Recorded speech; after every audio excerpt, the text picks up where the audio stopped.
been 2 weeks since Grindavik in Iceland was evacuated over the threat of a volcano eruption. On Thursday, the threat level is expected to be lowered, yet the evacuation zone is still dangerous, with current conditions leaving just a few minutes warning of a feared volcanic eruption. Joining me live from just outside Grindavik in West Iceland is talkTV correspondent Nick Ellaby. Have I got my pronunciation just about right there, Nick? Beautiful, Ian. Grindavik is actually one of the easier place names here in Iceland. I feared the volcano, some 10 kilometres up there, is called Fjalls. I've been trying to say that all week. I'm getting closer. But here in the town of Grindavik itself, the alert from the authorities has been downgraded today from emergency just to danger. And what that means is that an eruption in the town itself, which is what the authorities feared, is less likely now. You can see behind me this huge fissure that's just opened up all the way through the town, damaged some 20 houses that we think are probably not salvageable. There are 3,800 inhabitants here who were all evacuated just over a week ago.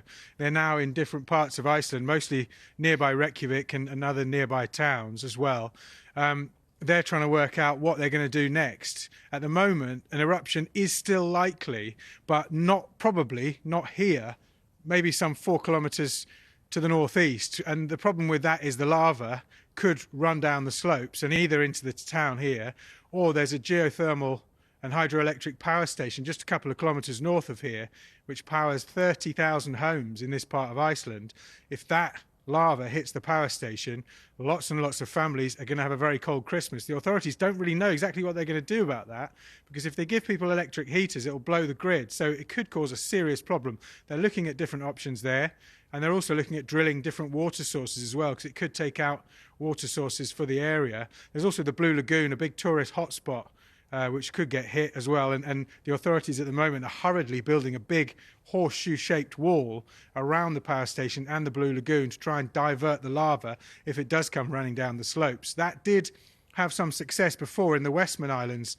Just to the southwest, there's a little archipelago just out to the bay here.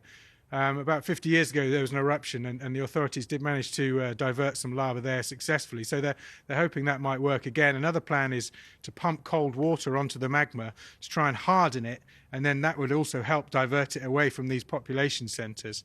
But here in the town of Grindavik, it's eerily quiet today. They've let the press in. There's only a few cars now in the town, and most of those are families emptying their houses, some of whom have decided never to come back. There's another group. A psychologist from the Red Cross here in Iceland has told me that they're really still numb and they don't know what they're going to do.